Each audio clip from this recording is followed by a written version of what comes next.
e eu quero entrar direto aqui no assunto, tá? Sem fazer muito rodeio, já quero fazer uma introdução. O que sai na capa é o que eu quero tratar aqui com vocês. Realmente vai parar tudo no mundo espiritual. Nós estaremos iniciando o propósito do jejum em prol à salvação da família, e eu vou explicar um pouco mais sobre isso no final dessa live, tá? Mas eu quero tratar um assunto com vocês aqui, de uma maneira, né? De uma maneira cronológica. Eu quero trazer para vocês o que daria o start, o início do Apocalipse, de maneira literal. Você já parou para avaliar a cronologia do acontecimento que vai dar início ao que chamamos de Apocalipse? Ao acontecimento de fato das últimas coisas que estão reservadas para a humanidade na face da Terra? É disso que eu vou falar aqui com vocês. E eu vou falar disso mostrando para vocês alguns textos paralelos que dão referência ao início do Apocalipse. E também nós vamos perceber juntos aqui, pelas evidências que circundam a história da humanidade, a geopolítica, que nós estamos muito próximos desses acontecimentos. Eu quero trazer aqui para você o texto que fala a respeito dos 4 cavaleiros de Apocalipse, e vou trazer também para você o texto que fala do arrebatamento da igreja.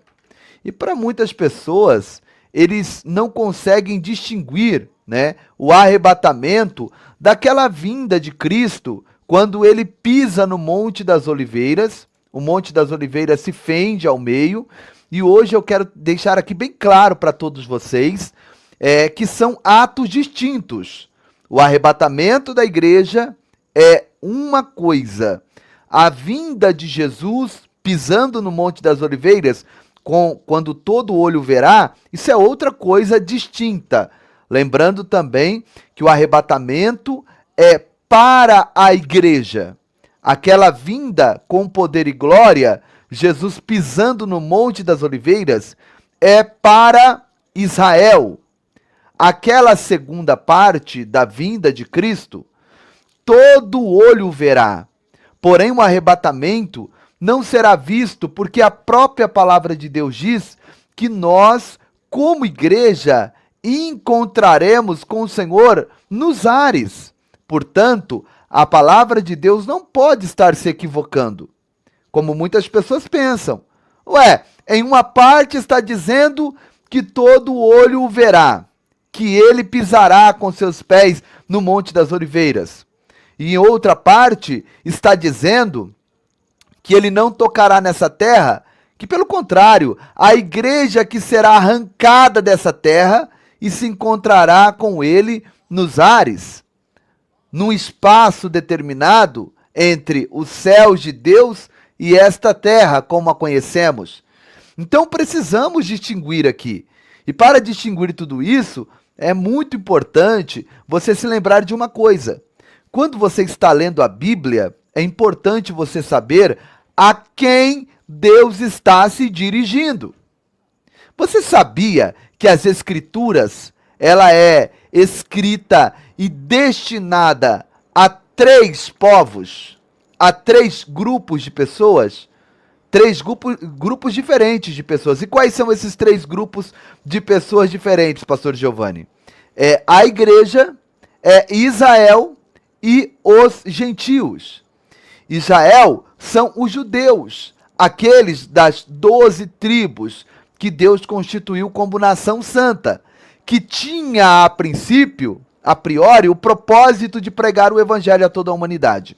E quem é a igreja? A igreja é aquela instituição que nasceu ali no dia de Pentecostes, com o propósito de ir por todo mundo e pregar o evangelho a toda criatura, de anunciar as boas novas. E quem são os gentios? Os gentios é qualquer pessoa que não está enquadrada nem no grupo de judeus e nem no grupo que nós distinguimos como igreja. Então são pessoas que estão fora desses dois grupos.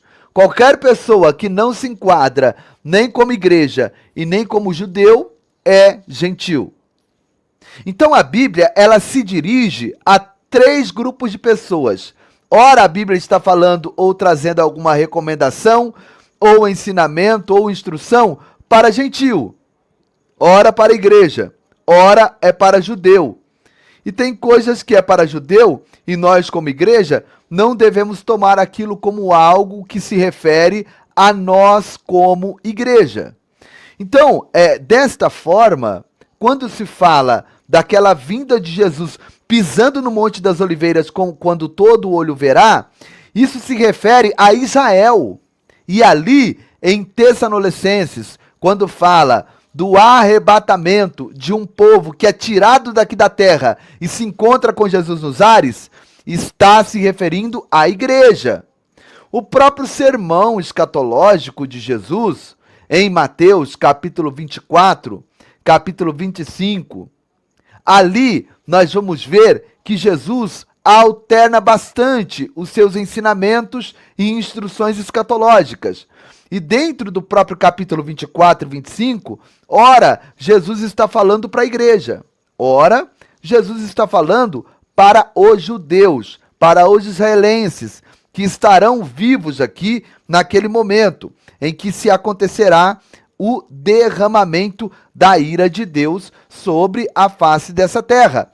Portanto, hoje, de uma maneira cronológica, eu quero trazer para você os últimos acontecimentos de uma maneira sintetizada e simplificada. Então vamos ler aqui o primeiro momento aqui em que se descortina, né? Em que se inicia aqui nessa terra o Apocalipse de fato, tá?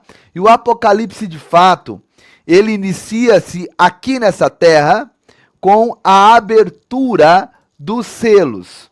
E mais precisamente, com a entrada dos 4 cavaleiros de Apocalipse. E eu vou ler isso para vocês em Apocalipse, capítulo 6, do versículo 1 ao 8, tá bom? Mas antes de eu ler aqui, deixa eu pedir uma coisa para vocês. Se inscreva no canal Povo da Fé Oficial, deixa o like nas lives, deixa o joinha, compartilhe essa informação com o maior número de pessoas possível. E eu peço encarecidamente para todos os servos de Deus, para todas as servas de Deus. Vocês conhecem e sabem do nosso projeto social e missionário ali em Moçambique. Tudo que acontece ali é graças à pessoa de Deus e a vocês que têm sido generosos e contribuído. Portanto, aqui abaixo, eu vou deixar passando aqui alguns dados necessários para você participar desse projeto missionário, onde alimentamos ali milhares de crianças e evangelizamos todas essas famílias com a sua ajuda e com a sua contribuição. No final desse conteúdo, eu vou estar mostrando aqui alguns vídeos do nosso trabalho ali em Moçambique, tá bom? Aqui embaixo, na descrição do vídeo, também tem os dados necessários para você deixar a sua sementinha de amor para as nossas crianças ali em Moçambique, tá bom? Eu vou deixar para mostrar mais no final da live. Permaneça aí até o final, que eu tenho certeza que vai trazer muita alegria para o seu coração, tá bom? Vamos para cima. Teu R$1 fará toda a diferença aqui nesse projeto. Talvez R$10 para você, R$20 seja insignificante, mas aqui dentro desse projeto é valiosíssimo, tá bom? Então vamos aqui para a leitura do texto de Apocalipse, capítulo 6. Vamos ler do verso 1 ao verso de número 8, tá? Diz assim a poderosa palavra de Deus. E havendo o cordeiro aberto um dos selos, olhei e ouvi um dos 4 animais que dizia, como em voz de trovão, vem e vê.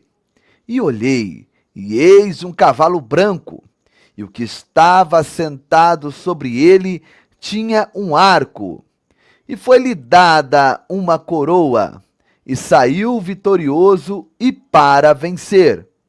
E havendo aberto o segundo selo, ouvi o segundo animal dizendo, vem e vê. E saiu outro cavalo, vermelho.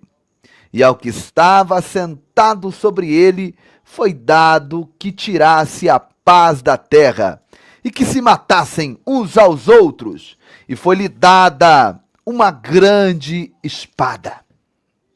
E havendo aberto o terceiro selo, ouvi dizer o terceiro animal, dizendo: vem e vê. E olhei, e eis um cavalo preto, e o que estava sobre ele estava sentado, tinha uma balança em sua mão.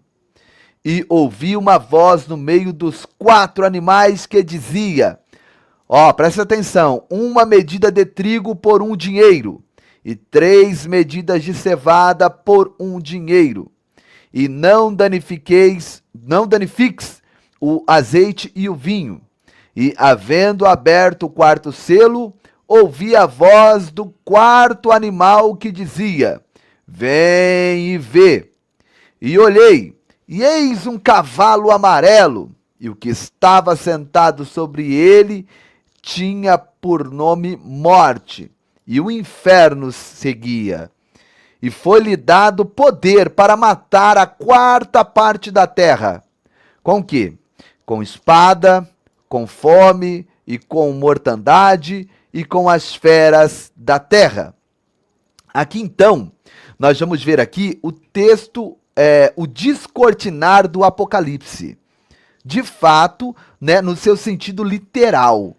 Isso aqui, meus irmãos, se dará com a abertura do primeiro selo de um livro que tinha 7 selos. E quem abre este livro é o próprio Jesus Cristo.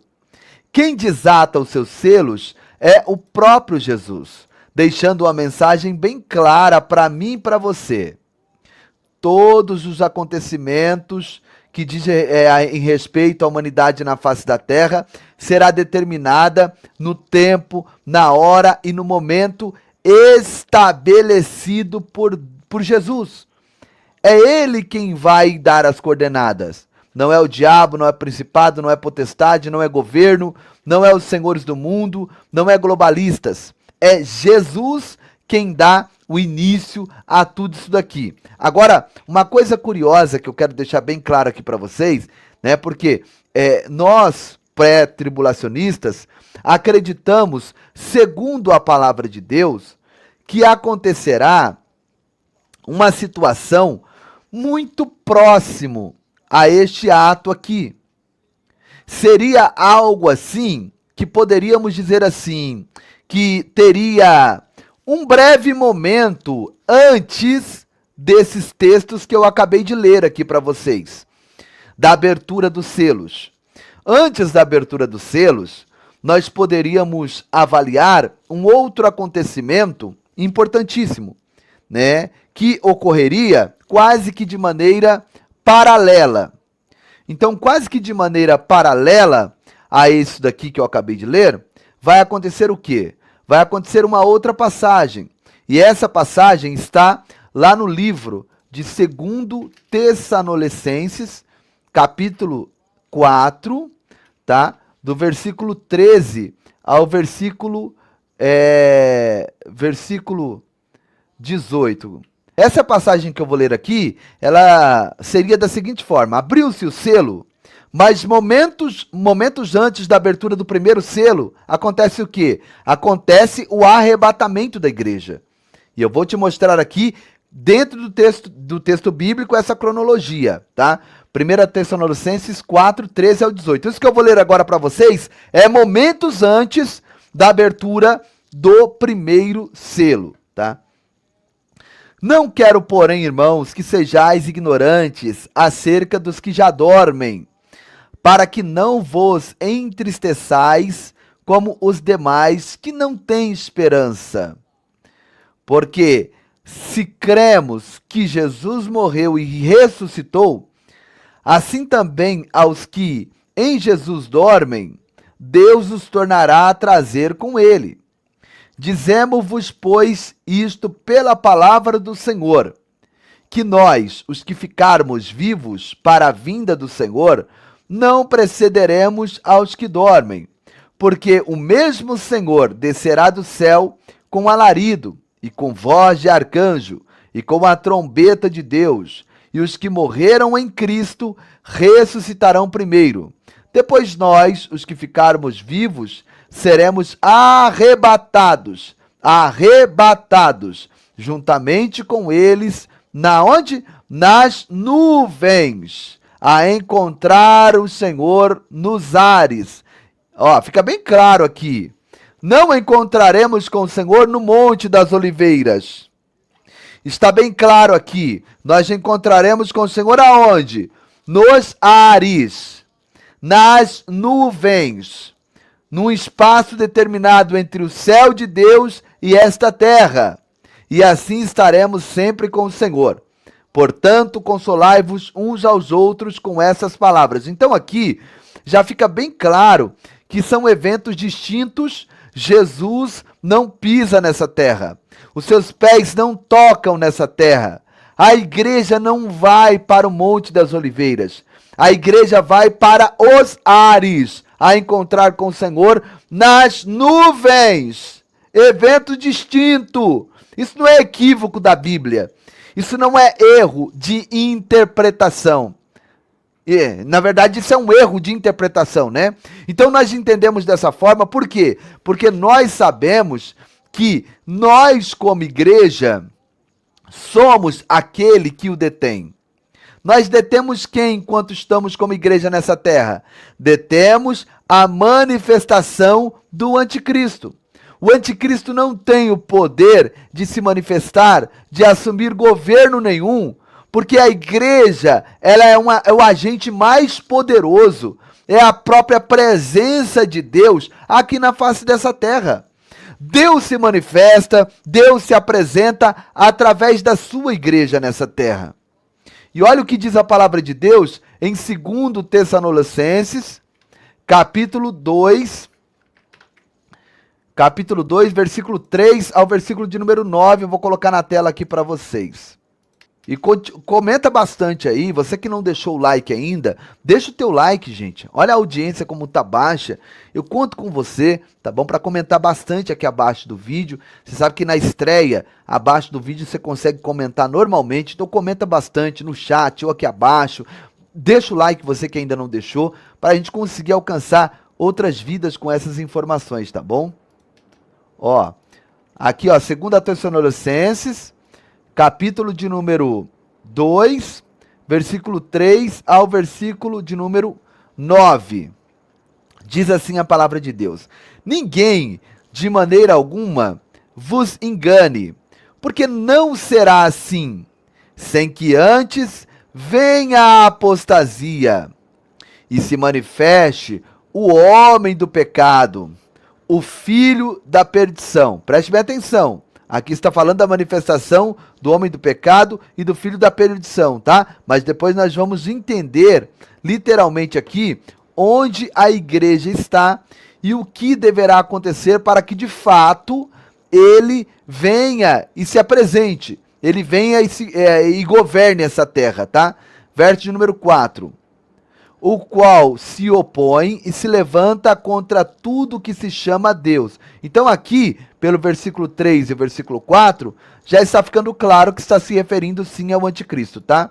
Então diz o qual se opõe e se levanta contra tudo que se chama Deus ou se adora, de sorte que se assentará como Deus no templo de Deus, querendo parecer Deus. Aqui está se referindo aquela passagem que Jesus chama de abominação da desolação, quando Jesus confirma a profecia de Daniel, que diz que isso se dará na metade da semana, na metade dos 7 anos. Então, mais uma vez aqui, fica contextualizado que 2 Tessalonicenses 2, 3 e 4 está se referindo ao anticristo.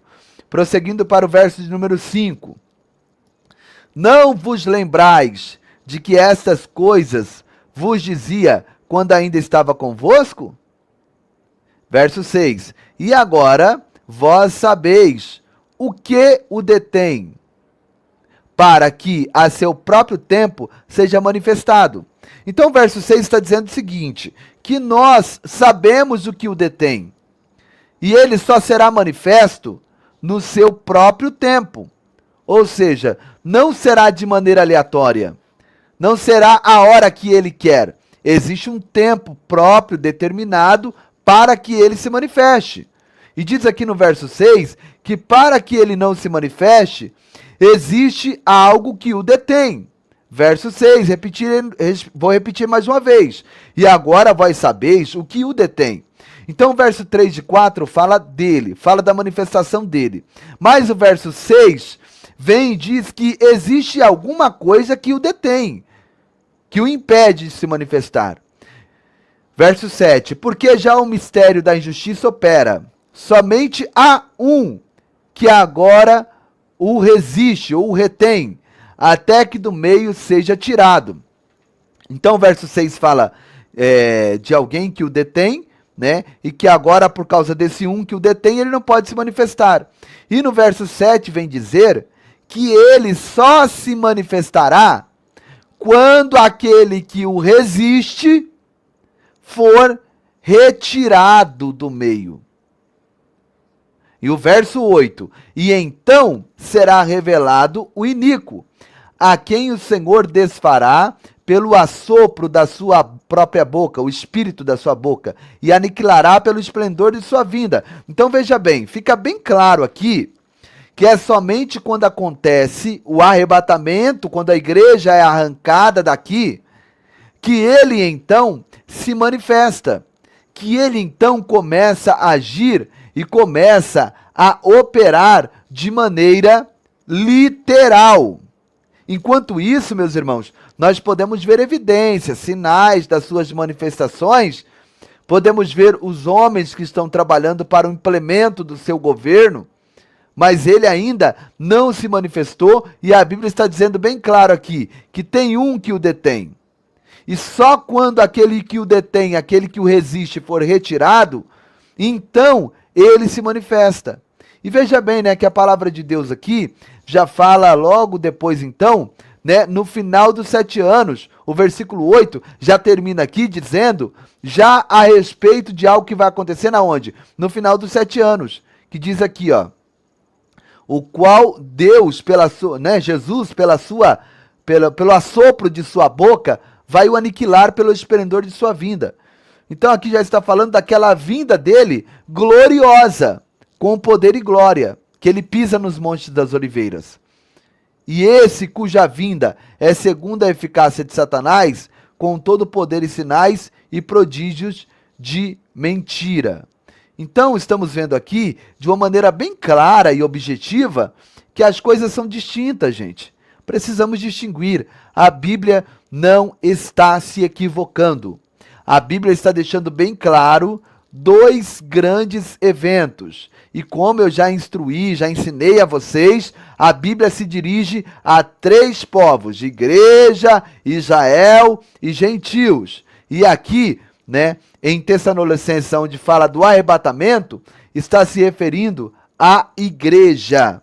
Ali, quando fala da vinda dele com poder e glória, se refere a Israel. E isso se dará de uma maneira em que todos saberão, pois isso se dará no final dos 7 anos. Já o arrebatamento não tem como saber. Não tem como saber. Veja bem, existe, né, passagens bíblicas dizendo que o dia do Senhor virá como o quê? Como um ladrão. Para quem está falando aí? É para a igreja. Por que está falando então que o dia do Senhor virá como um ladrão?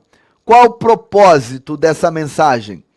O propósito dessa mensagem é dizer para a igreja que a igreja tem que estar vigilante, pois não existe um dia, não existe uma hora, não existe um sinal, não existe uma evidência para a igreja saber quando é que acontecerá o dia exato, a hora exata. Então é exortado da seguinte forma: olha, igreja, o dia do Senhor virá como ladrão. Ou seja, essa mensagem não é para Israel. Essa mensagem é para a igreja. E para Israel? Para Israel, já está se referindo a quê? Ao quê? Aquela vinda do Senhor que todo olho vai ver.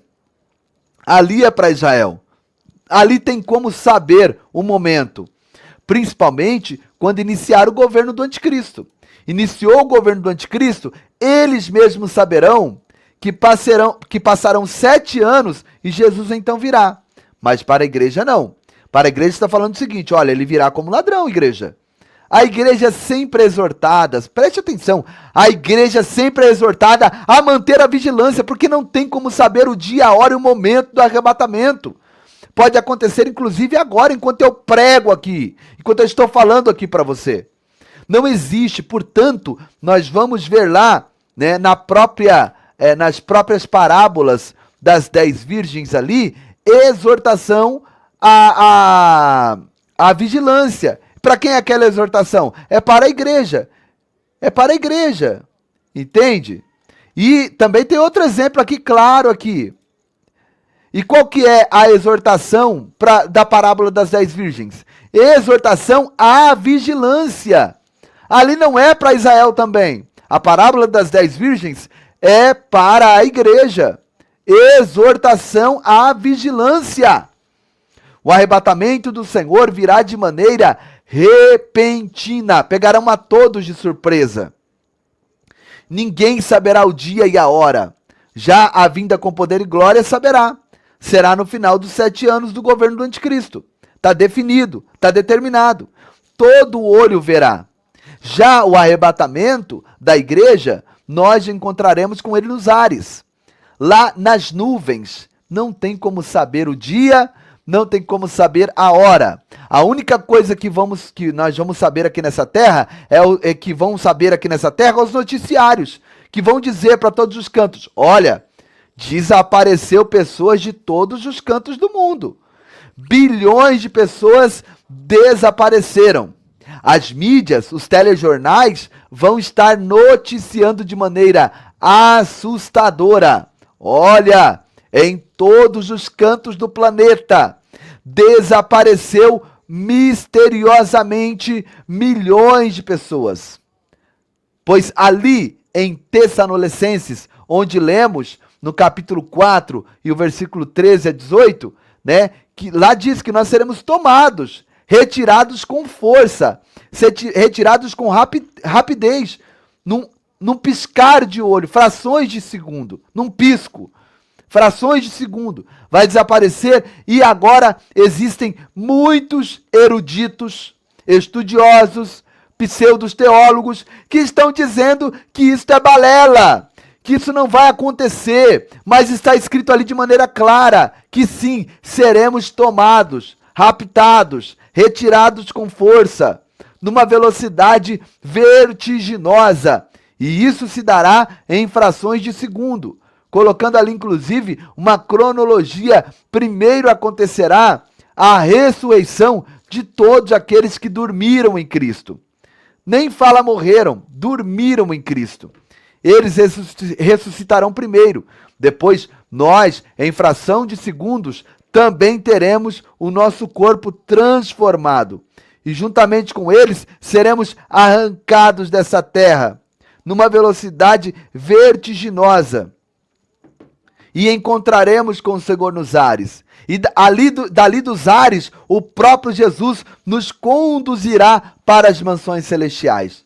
Agora, um outro paralelo, né? Assim como eu tracei 2 acontecimentos que serão quase simultâneos, a entrada do anticristo com a abertura do primeiro selo e o arrebatamento da igreja.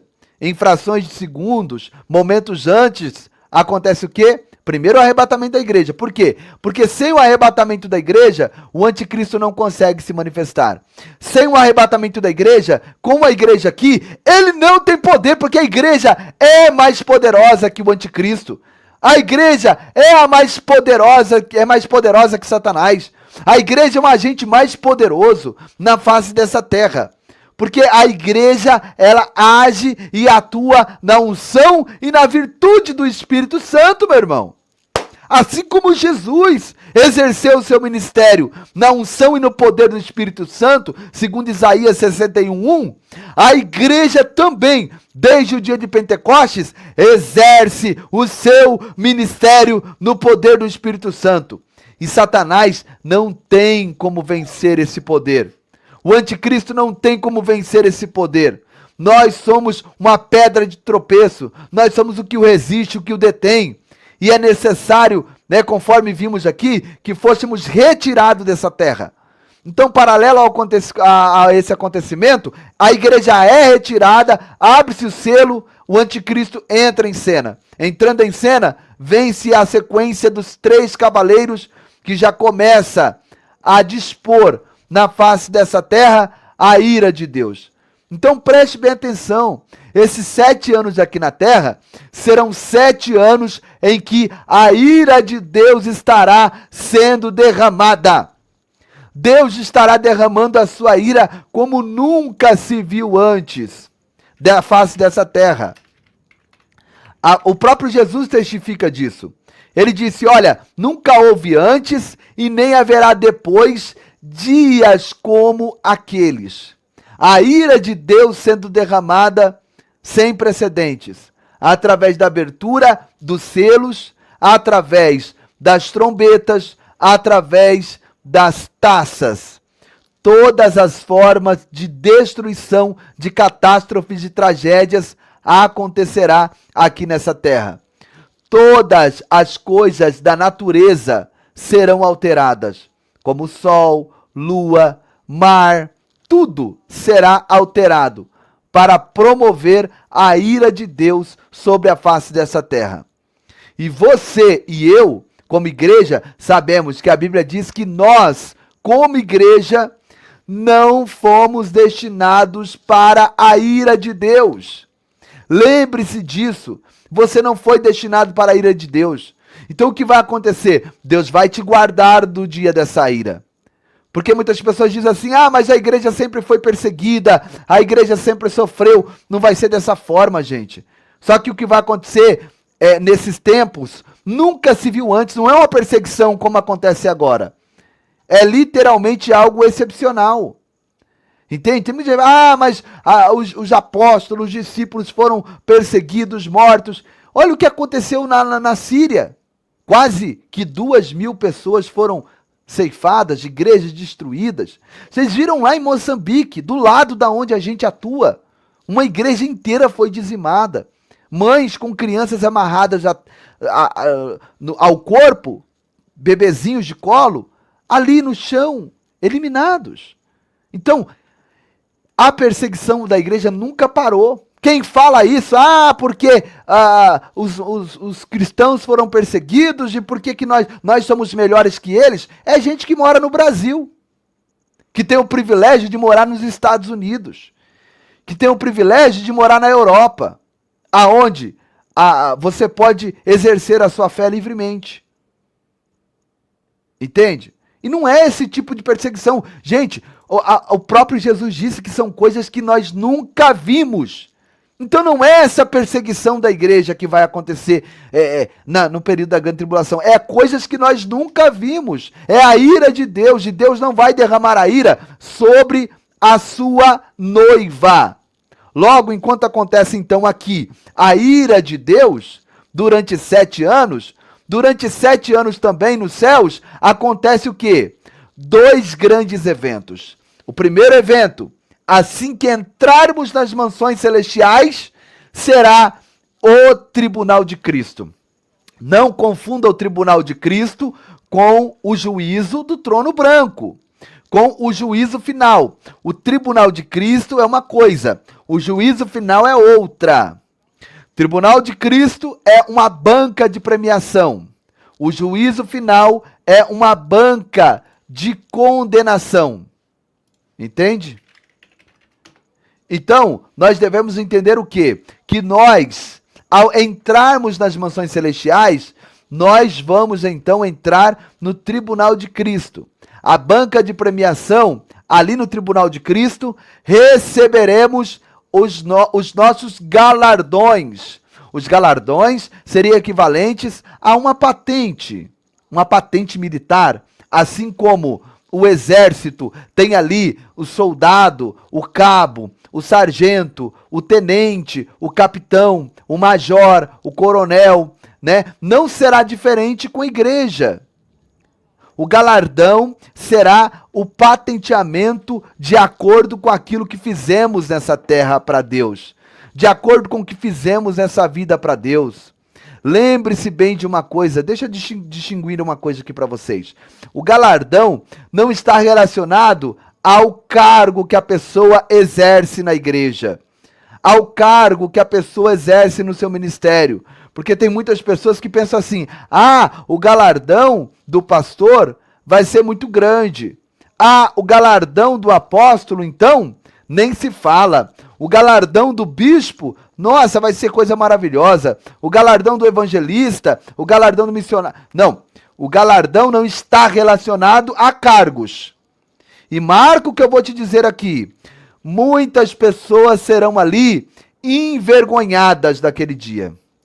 Porque muitos vão chegar lá e vão dizer assim: olha, eu sou pastor presidente de um ministério com 100 mil membros. Com certeza a minha coroa ou o meu galardão vai ser algo extraordinário. E sabe o que pode acontecer naquele grande dia? Naquele grande dia pode acontecer o seguinte fator: este pastor presidente de ministério vai entrar salvo como que pelo fogo. Vai entrar ali como um soldado raso. E em contrapartida, o diácono da sua igreja, um porteiro de sua igreja, um cooperador de sua igreja, um membro de banco da sua igreja, pode ter um maior galardão que ele. Por quê, pastor Giovanni? Porque o galardão não é segundo o cargo que eu exerço, mas é segundo aquilo que eu faço. Se eu faço bem feito ou mal feito. Se como pastor, presidente, se como bispo, se como apóstolo, eu exerci mal o meu bispado, o meu pastorado, o meu apostolado, eu sofrerei detrimento, porque será aprovado pelo fogo. Da mesma forma, acontece com aquele que foi cooperador, aquele que foi diácono, que foi porteiro. Se ele como porteiro, se ele como diácono, se dedicou, se empenhou, fez o seu melhor, ele vai receber um galardão muito maior do que o do pastor presidente. Portanto, naquele dia, muitos vão ouvir de Deus assim: Deus, mas olha, o pastor presidente vai chegar em Deus e vai dizer assim: Deus, mas que coisa é essa? Eu fui pastor presidente, o meu ministério tinha 100 mil membros, eu tinha templos espalhados no Brasil inteiro, e esse galardão tão pequenininho é o meu? Eu tô vendo do diácono ali, é maior do que o meu. Sabe o que Jesus vai falar para ele? Ô meu filho, a maior parte do seu galardão você já recebeu na terra. Você já recebeu lá, sabe? O seu galardão em jatinho particular, helicóptero para ir para a igreja, em carro blindado, em mansão no condomínio, em mansão no Morumbi, que você pagou 37 milhões de reais. Você sabe do que eu estou falando. Você já recebeu tudo lá na terra. Então aqui você não tem mais nada para receber. Você só está entrando como salvo. Será dessa maneira, gente, naquele grande dia. Portanto, vamos nos preparar. Então, após o tribunal de Cristo, nós vamos entrar no quê? Na onde? Nas bodas do Cordeiro. É um cortejo nupcial. E nas bodas do Cordeiro, que será o casamento da noiva com o noivo, que é Jesus Cristo, a noiva a igreja, o noivo Jesus Cristo, ali então assentaremos em uma mesa, seremos servidos ali, num momento de gala, com as nossas vestes maravilhosas, com os nossos galardões. E após então as bodas do Cordeiro, termina-se 7 anos lá e termina-se 7 anos aqui.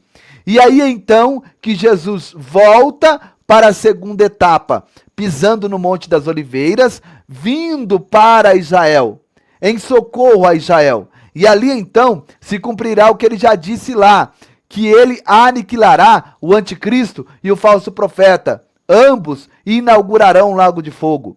Purificará a terra e implementará um governo milenar aqui nessa terra, aonde governará todas as nações a partir de Jerusalém. E eu e você, como igreja, faremos parte desse governo. Seremos autoridades nesse governo, de acordo, e na proporção dos galardões que nós recebemos naquele período de 7 anos nos céus. Portanto, que eu e você venhamos estar firmes e entendermos que vale a pena sim servir a Deus. Vale a pena sim estar na presença de Deus. Vale a pena sim fazer o melhor em prol da obra de Deus. E se nós queremos ver as coisas gloriosas se materializar em nossa vida, nós temos que fazer a nossa parte. E uma das partes que cabe a nós, dentro desse jejum, é essa concordância coletiva. Dia 30, nós vamos estar aqui, abrindo o jejum. Vai ser das 6 da manhã às 13 da tarde. Serão 6 horas de jejum. Não há pedido fora do único pedido exclusivo, que é: Deus, salve a minha família. Deus, salve os nossos filhos. Salve os maridos, salve as esposas, salve os pais, salve as pessoas da nossa árvore genealógica que ainda não estão salvas, não estão te servindo no temor e na sinceridade. Esse será o nosso único pedido. Assim como a Bíblia diz que o único pedido de Josafá e todo Judá foi eterno: dai-nos o livramento dos amonitas, dos moabitas, dos meunitas. Dai-nos o livramento dessas 3 nações. E Deus deu o livramento diante dessas 3 nações. Assim é o que nós vamos fazer nesse próximo dia 30. Nós vamos abrir o jejum 6 horas da manhã e entregar às 13 horas. E o pedido: Deus, salve a nossa família. A concordância coletiva é uma arma poderosa. É uma arma fortíssima que nós vamos usar na presença de Deus.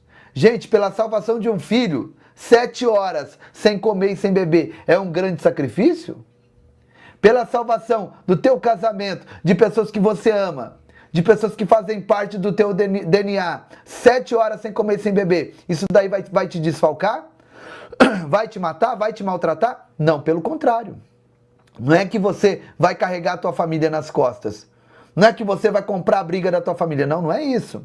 O que nós vamos fazer é nos posicionar, ligando a salvação deles aqui na terra, para que essa salvação venha a ser ligada no céu, através dessas 6 horas de jejum, dessas 6 horas de renúncia na presença de Deus. Não existe exame médico que você faz com 6 horas de jejum. Todo exame médico, no mínimo, com 7 horas de jejum, precisa de 10 horas de abstinência. E nós estamos fazendo apenas 7 horas pela salvação da nossa família.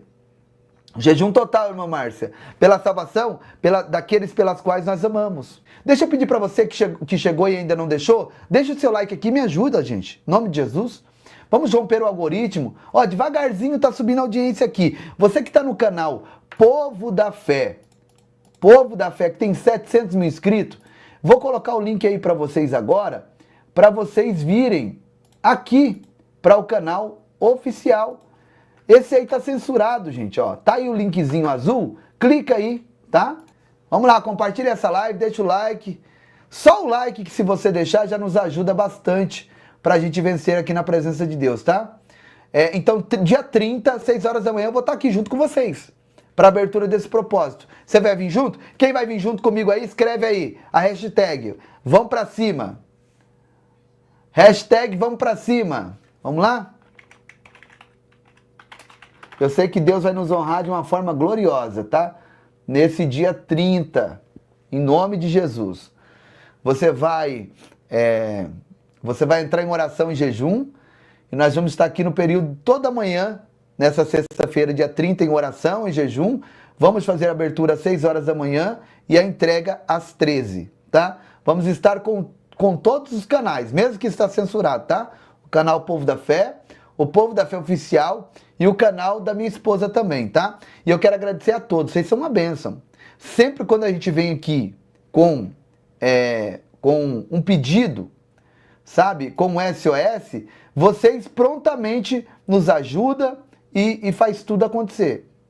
Ó, você vai ver que agora não tem problema, os números vão começar a cair, não tem problema. Mas eu quero louvar a Deus pela vida de todos que compreendem que isso diz a respeito a todos nós, sim. Tem gente que fala assim, isso aí não é um problema meu. É um problema meu, sim. Jesus disse, eu tive fome e você me deu de comer, sede, você me deu de beber, frio, você me vestiu, eu tive doente, você me visitou, né? Quando isso? Quando fizestes tudo isso aos meus pequeninos, né? Olha isso aqui. Quem lembra desse menino aqui, ó? Dá uma olhada. Esse menino aqui, para quem não lembra dele, é aquele que estava comendo rato. Pastor, credo, comendo rato. Você está inventando história. Eu vou mostrar para vocês o antes e o depois dele, tá? Esse aqui é o dia que ele foi encontrado comendo rato. Eu quero que você dê uma olhada aqui nessa chinela desse menino. Pensa o teu filho usando uma chinela como essa aqui. Parou para pensar? Pastor Ioge Hino, Deus abençoe sua vida, viu? Olha, pastor Ioge, a sandália que esse menino estava usando.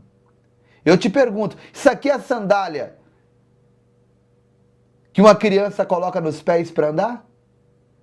Mas é o que ele tinha. Dá uma olhada aqui agora, no depois. Ó, cabelo cortado, roupa com etiqueta. Ó, olha o que ele tem nos pés agora. Mudou ou não mudou? Olha o semblante aqui. Você vê brilho no olhar dessa criança? Olha a tristeza, a desilusão, a desesperança. Olha agora esse menino aqui, olha só, segurando o riso. Olha o brilho no olhar, consegue ver o brilho no olhar? Olha a próxima, olha lá. Conseguiu mostrar os dentes aqui um pouquinho, dando joinha, ficou até estiloso. Mas olha o antes dessa criança, dá uma olhada. Eu sei que a cena é forte, mas é realmente necessária, né? Deixa eu só arrumar aqui. Ó, dá uma olhada nisso aqui. Iluminando sorrisos e aquecendo corações aonde quer que for preciso. Ele sapecou o rato, né, no fogo, mas se você perceber, eu não vou pausar na cena, depois vocês voltam e pausa. Vocês vão ver que o rato tá cru por dentro, tem sangue. Gente, é uma situação que não dá para ver e aceitar, né? Agora vamos ver o depois? Dá uma olhada. Ministério Povo da Fé, pastor Giovanni, que é o missionário Ernesto. Olha que grande bênção, o menino Samuel que estava comendo rato, hoje está diferente, bem diferente mesmo. Está bonito, está com tênis. Nossa, compramos roupa aqui para ele, muitas roupas, tem calça. Olha isso, gente, ó, mais um tênis ali, calça, cueca, uma mochila para ele ir para a escola, materiais escolares que não tá aí, mas a gente comprou também. Olha isso, que coisa grandiosa. Tem cueca, tem muita coisa aqui, tem sapato, compramos também mochila e compramos também 50 quilos aqui de arroz, compramos também farinha, compramos aqui leite para ele tomar o café da manhã. Louvado seja Deus aí, aqui é a mãe nossa, gente, fico feliz, quero agradecer a todo mundo aí do Ministério Povo da Fé, tem colaborado para poder nos ajudar a melhorar a vida do menino Samuel. Deus abençoe, meus queridos irmãos. A gente não consegue fazer por todos, né? Imagina o quanto de centenas e milhares de crianças estão na mesma situação que o Samuel, mas nós encontramos o Samuel. Essa região é a região do Dondo, por isso que está nessas condições, nessa situação. É uma região que a gente entrou tem pouco tempo, aos poucos estamos mudando a realidade daquele lugar. Tem um projeto da escola que nós vamos fazer ali também, com o missionário Ernesto, mas eu conto muito com a sua contribuição, com a sua ajuda. Eu não sei se vocês perceberam, mas o canal Povo da Fé e Povo da Fé Oficial, é difícil chegar a 200 pessoas ao vivo, sabe? Dessas 200, é sempre ali 1% que acaba contribuindo com alguma semente, alguma oferta. Então são bem poucas as pessoas que nos ajudam. Eu peço que Deus abra o seu coração para nos ajudar, para nos apoiar, sabe, nessa missão. Nós estamos aos poucos mudando a realidade. Olha aí, nosso irmão Ricardo que ganhou a cadeira, todo feliz, me conhecendo ali através da foto e todo sorridente, sabe? Com um brilho no olhar também. E no dia 1º eu quero fazer uma festa diferenciada, com alimentação, com brinquedo para as nossas crianças.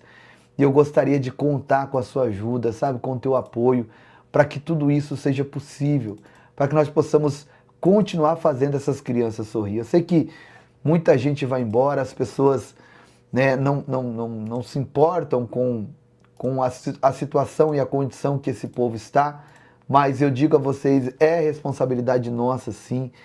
Deus colocou esse povo nas nossas mãos para que a gente pudesse apoiá-los, auxiliá-los. Aí abaixo tem algumas formas de você contribuir, tá? Tem a cirurgia do menino Isaías. Então eu peço a todos que continuem nos ajudando, tá bom? Em nome do Senhor Jesus. Eu necessito muito, juntamente com essas crianças, da sua ajuda. Eu faço a minha parte com minha esposa, mas não é suficiente. Nós juntos somos mais fortes. E eu conto com a sua ajuda, com a sua contribuição, para que a gente continue abençoando esse povo. A Bíblia diz que aquele que dá alívio aos outros, alívio também receberá, né? A alma generosa, o generoso, prosperará. E tá aí ó, imagens do projeto. Essa é a nossa escola. Eu estou indo para lá em agosto para a gente finalizar a escola também em Amatanda. A escola no Dondo já está quase que terminada. Logo nós vamos já abrir né, as vagas para as crianças se matricularem, né? Claro que vai ser uma escola pequena, com um número de menor quantidade de crianças aprendendo, mas já é alguma coisa, não é verdade? Já é um começo para aquele povo.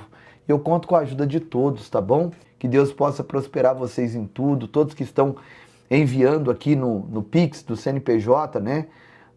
Que é uma conta do Banco Nubank, o WhatsApp também é uma chave Pix da conta Nubank, tá aí uma conta da Caixa Econômica Federal, que é uma conta de pessoa física, mas é uma conta separada para o Ministério, e é uma conta do Banco Bradesco, que é uma conta de pessoa jurídica. Nos ajude, contribua, seja bênção na vida desse povo, e eu não tenho dúvidas de que Deus estará honrando a todos, tá? Nós estamos com o nosso projeto da horta, né? Já plantando bastante coisas, dá uma olhada. Ó. Meus irmãos, vamos iniciar hoje as plantações. Aqui temos tomate. Compramos aqui tomate. Compramos aqui couve. Temos aqui cebola, ainda tem mais lá. Estamos aumentando aqui. Temos também alface. Então tudo isso será colocado hoje. Isso é importante, né, gente? Que a gente não está só dando peixe, mas também estamos dando a vara, ensinando a pescar. Nós vamos fazer ali um centro profissionalizante, onde as crianças vão aprender a cortar cabelo, a costurar, né? A profissão de barbeiro, né? De cabelo e barba, de costura. E vai ser muito bom. Então, assim, são vários projetos que nós temos em andamento. Olha lá, as crianças regando, tá vendo lá? As crianças aprendendo. Isso aqui a gente pagou, foi R$ 1.200 para um profissional da agricultura estar ali durante 3 dias ensinando o povo a fazer corretamente.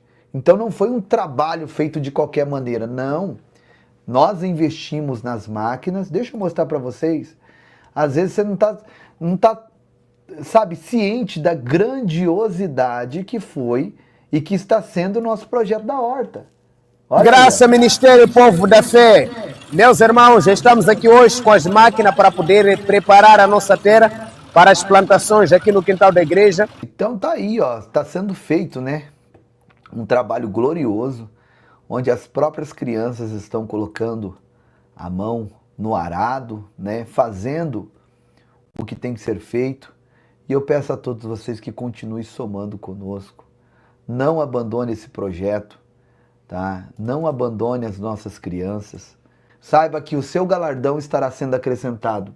E naquele grande dia, lá no tribunal de Cristo, o Senhor Jesus dará a você o seu prêmio por você ter feito missões na África. Ah, pastor, mas eu nunca fui na África.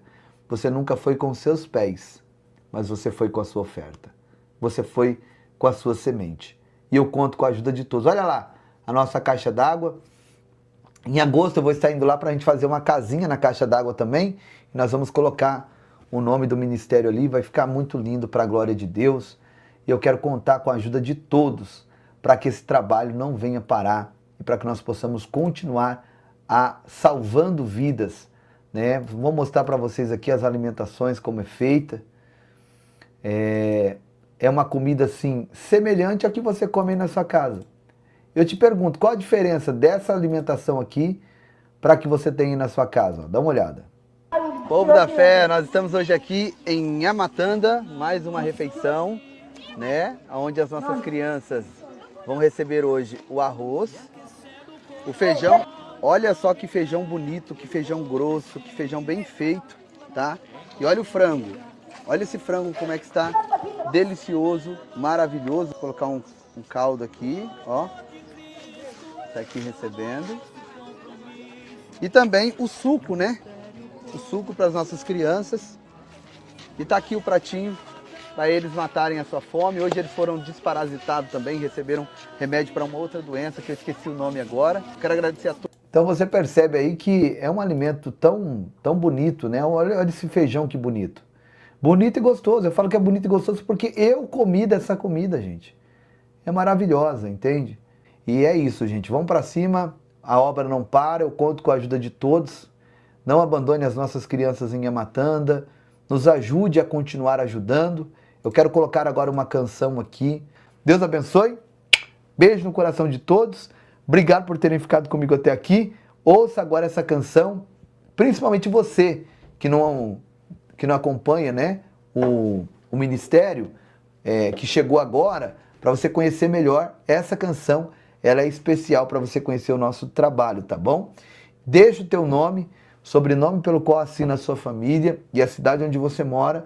Eu e minha esposa, à meia-noite, assim que ela finalizar a live, nós estaremos em oração por todos vocês, tá bom? Então faça isso agora. Deixa o nome, sobrenome pelo qual assina a sua família, que aí engloba todos os seus familiares, nós estaremos apresentando a todos, tá? Que o amor de Deus, a graça do Senhor Jesus Cristo e a consolação do Espírito Santo esteja com todos nós, não só hoje, mas para sempre. E você diga amém e diga graças a Deus. Que o eterno Deus te dê saúde, livramento, paz, prosperidade, abra as portas maiores e melhores. E que essa semana seja uma semana de resposta, de bênçãos e de livramento sobre a vida de todos, em nome de Jesus. Beijo, amo vocês. Você que crê e concorda com essa palavra profética, digita aí amém e digita graças a Deus. Deus abençoe, vamos para cima e até a próxima oportunidade, em nome de Jesus. Povo da fé, muito obrigado a todos, irmãos do Brasil.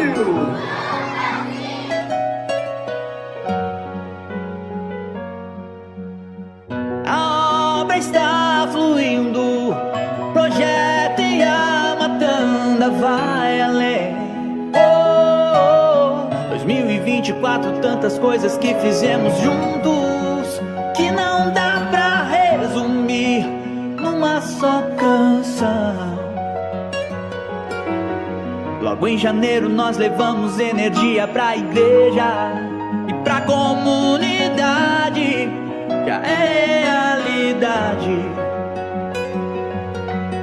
3 refeições semanais pra mais de 500 crianças, levando esperança. Em fevereiro um desafio, investimento de 50 mil para fazer a cobertura da igreja, da nossa igreja. Mas a obra se iniciou, pois na frente vai o Senhor.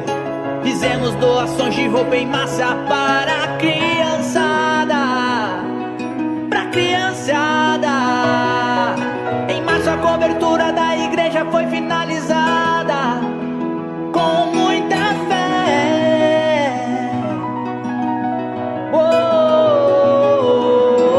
Iniciamos a construção da escola, povo da fé. É a nossa escola. Em abril fizemos grande festa pras mulheres.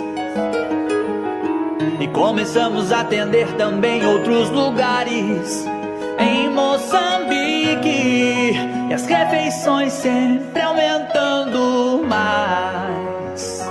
E em maio nós salvamos uma vida, a vida da menina Margarida. Construímos tantas casas, levamos brinquedos para a criançada, furamos um poço artesiano para trazer mais água.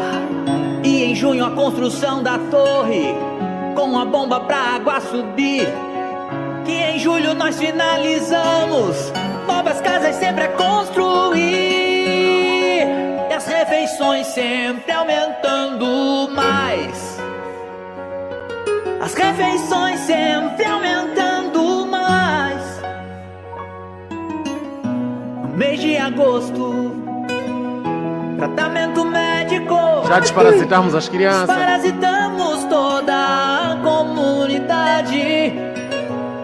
No mês de setembro, assistencialismo para as crianças albinas era uma necessidade. E roupas de frio, agasalhos e cobertores para as famílias da comunidade. Em outubro abrimos novos caminhos. Na Amazônia atendemos ribeirinhos, levando alimentos e brinquedos. Pois jamais vamos deixar sozinhos. E em novembro, as muitas feridas nós saramos. Ajudamos o menino santo. Documentos que nós já conseguimos fazer Para sua vinda ao Brasil. E em dezembro, um alqueire em terras nós compramos. Pra uma grande plantação fazemos. E ajudar a fome combater. Construímos uma casa para Margarida e entregamos pra vovó costejar a casa que um dia sonhou ter. Ministério Povo da Fé. Esse foi só um pouco do que fizemos em 2024. E se Deus nos permitir, muito mais faremos em 2025. Então, estamos lá no distrito de Nhamatanda e com este trabalho junto com o pastor Giovanni que trouxe realmente esta realização, porque quando nós trabalhávamos por conta própria era muito difícil. O pastor Giovanni praticamente nos encontrou que nós estávamos fazendo pão e suco, era o que nós conseguíamos fazer por nossa conta própria, mas a nossa vontade era fazer carne, fazer o frango, fazer Café era muita água coisa. quente com pão, né? Água quente com pão e um pouquinho de açúcar. Não tem lá leite, não tem lá o próprio café, era só isso. E o pastor Giovanni nos encontrou nesta situação e começou a nos dar força lá. E os irmãos do Povo da Fé também junto conosco, lutando, sacrificando. E hoje, graças a Deus, passamos de 1 saco de arroz, 2 sacos de arroz, 3 sacos. Agora estamos com quase 6 sacos de arroz por cada refeição, por causa do número das crianças. 6 sacos, estamos a falar de 150 quilos por cada refeição. Eu sou ruim de Então, matemática. não é uma tarefa fácil. Não. Aí mesmo na região aí já tem gente que também faz um trabalho com criança, mas já os 6 sacos de arroz ninguém consegue fazer, não. E parece que Deus manda, né, onde tem mais alimento, criança, cada vez mais o número tem aumentado. Porque sai criança de tão longe para chegar só para se alimentar.